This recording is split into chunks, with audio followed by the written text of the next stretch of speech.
It definitely gets dark. My second winter there, I got moved way up into the north, and I didn't see the sun for 3 months. And it definitely gets to you a little bit. And it sounds kind of ridiculous the first time, like, oh, that's fine. Like, I could deal with that.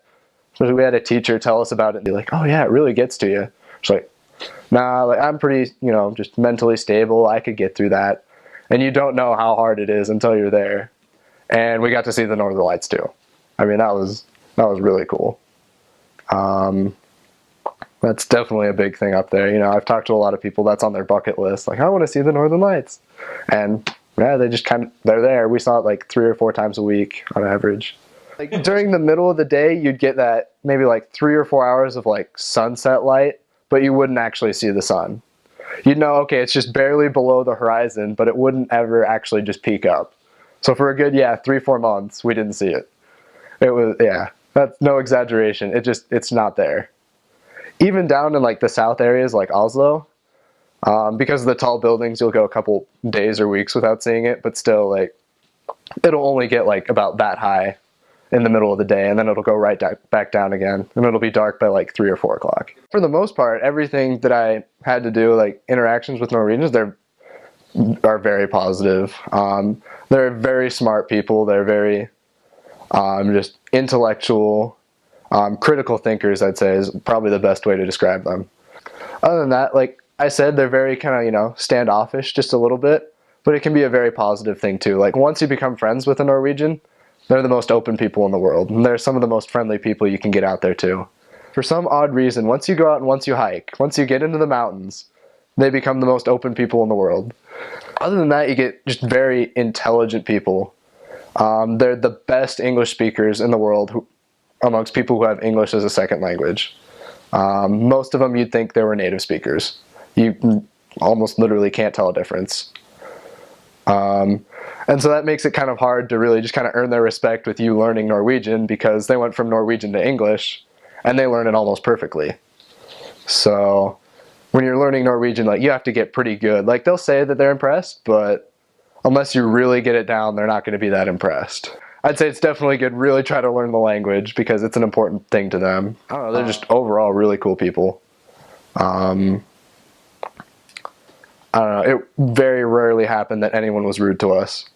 I haven't heard a story of anyone, ever getting spit on or, getting cursed out or anything like that happening with Norwegians. They're very polite.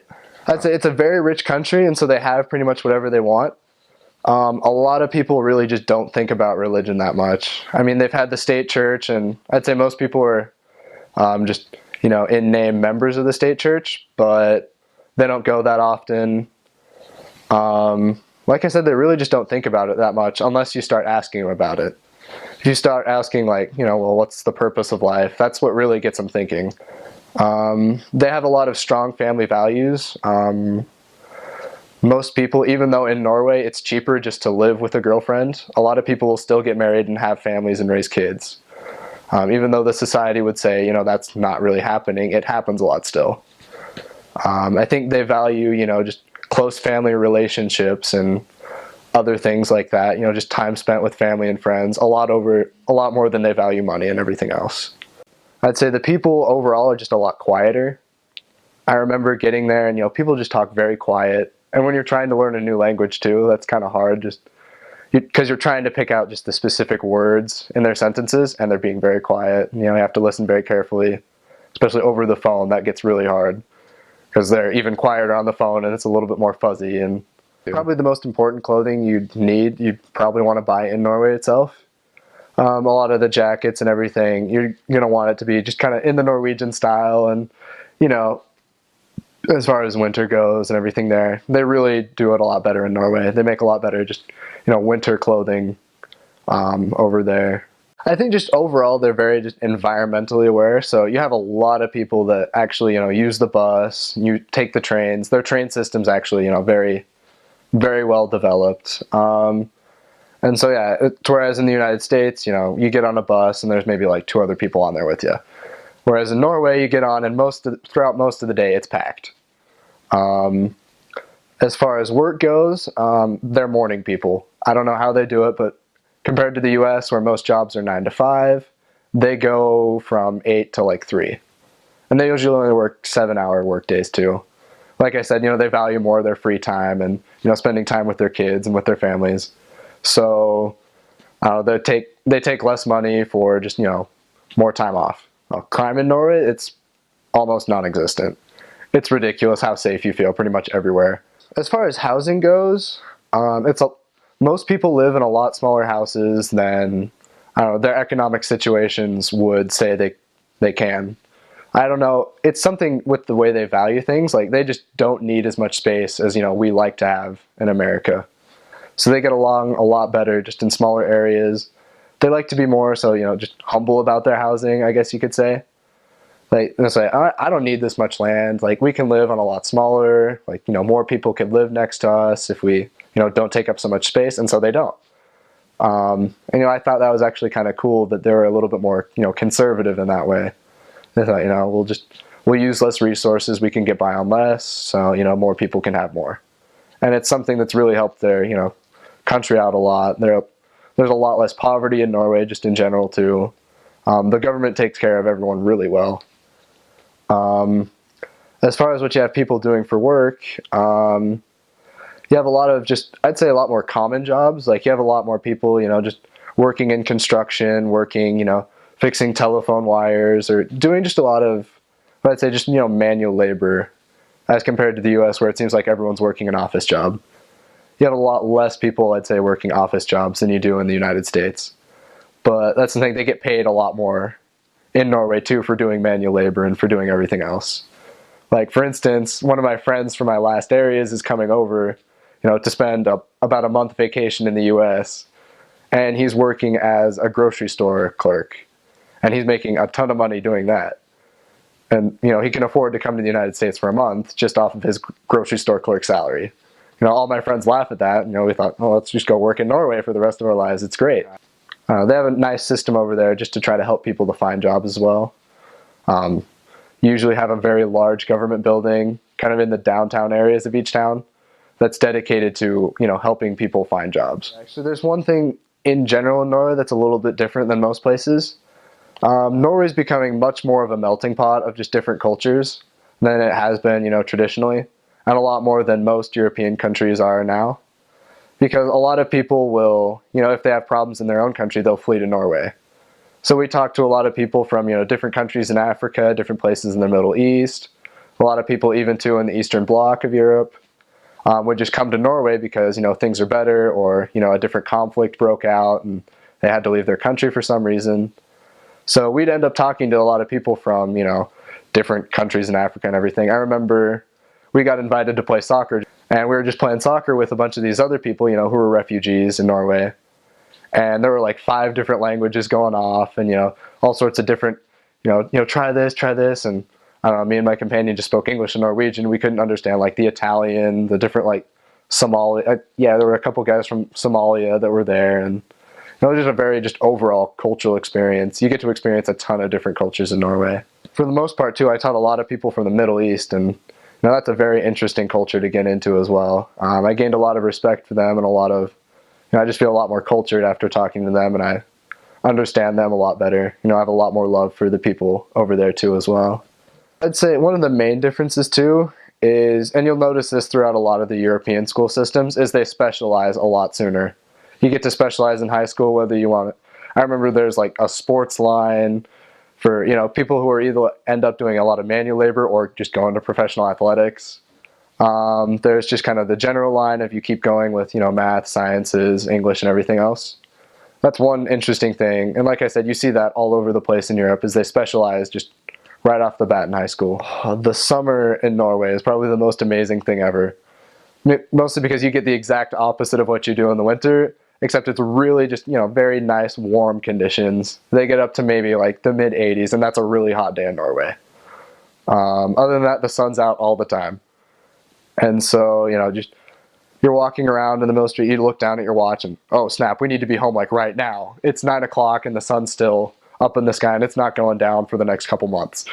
So, it's crazy. Everyone over there really loves the summer. People are always out, and they're always out doing something, figuring something out. Just a very active time, I guess, in Norway. They struck oil a couple decades back, and that was the main thing. That really just got their economy moving. Once they got into the oil industry, just overall the government started making more money off of taxes, and yeah, the oil industry really just kind of pushed Norway into, pretty much now it's the best country to live in, as declared by the UN and several other places. So just having that, wealth of resources in a country where there's not a lot of people really just kind of lined it up, and it just kind of, made the perfect little lineup for Norway to, kind of shoot to the top, I guess you could say. Other than that, the way they manage their resources, they're very careful about that. Like, they're willing to spend just kind of out of their Norwegian values on different things, like, helping the poor, helping kids get through public school, and, just making sure everyone has it, has a good time, and, is doing what they want to with life. Other than that, yeah, they constantly argue too over politics. I was surprised at, how big of a thing politics is elsewhere in the world, but that was just me kind of being an uneducated American. I was actually surprised, kind of. I'd hear people complain about, there's too much poverty in this country. I thought, oh, just look around you. It's all over the place everywhere else. If anything, this is where it's, at its best. There's almost no poverty here, but still it's, Norwegians just have that idea that, poverty is this terrible thing and they want it gone. And so, they were just blessed with that abundant resource that, they've struck oil and, it's all over the place up there. And they're just going to, use their money to make sure everyone in the country is, at their best and, pretty equal. They have this cultural thing. It's based off of something written in a Norwegian play. It's called Jante Law. And it's kind of this idea, like, it's more so just kind of like an ethical code of, you aren't really any better than anyone else. It's just, we're all really good. It's this idea of, you really should, hold yourself above anyone else. And, that was something that really surprised me about Norwegian culture, and something that I really liked was just, their respect for pretty much everyone around them. It's called fårikål, which means just lamb and cabbage. And it's in a nutshell what traditional Norwegian food is. It's really basic. It's just lamb. You cook it in cabbage for a really long time. You season it just a little bit with some peppercorns, and that's pretty much it. And I don't know, if you find the right people, they can do it really well, and it tastes really good. A lot of people have heard of lutefisk. It's kind of this really just dry fish that they've kept out for a long time, and it kind of has the texture of jelly. And everyone thinks it's the most disgusting thing. A couple people like it every once in a while. But there's this story that kind of describes, just Norwegian food and how they got all their traditions and everything. And no one really knows the complete story of how lutefisk was invented. But it has something to do with, oh yeah, they were sitting out and they were drying the fish and it got mixed with lye somehow. A lot of people say, oh, there was a fire or something. But in the end, it always comes down to, and they were too poor to just throw it out, so they ate it. And I guess that really just kind of describes the food of Norway just in general, or at least the traditional food, is just they were poor and they did the best with it that they could. So I don't really know exactly what lye is. Yeah, I think it's some kind of poison. Use it for either cleaning. It's pretty much just a cleaning product, or I don't know what it is, really, to be completely honest. But it's poisonous and it's not meant to be mixed with any kind of food, but for dried fish, for some reason, it works. So other than that, it's just very first world. They have supermarkets and everything over there, and they sell pretty much what we sell here. So, I mean, it was very rare that we got just a traditional Norwegian meal. Other than that, we were eating like tacos and salads. And there's pinnekjøtt, which is a kind of meat that they cook for a really long time as well. They're really big on just cooking everything for a long time. But it's mostly bone, and they eat a large part of the bone too. Mostly because, yet again, going back to that, they were poor and they didn't know what else to do with it, so they ate it. So, I don't know, but I've heard, if you salt it well and if you prepare it right, then it's very good. Other than that, during the summer, they really like to go out and grill things. So we got a lot of hot dogs over the summer. Other than that, they're really big into microwave pizzas too. Don't know why, but it exploded over there. They love it.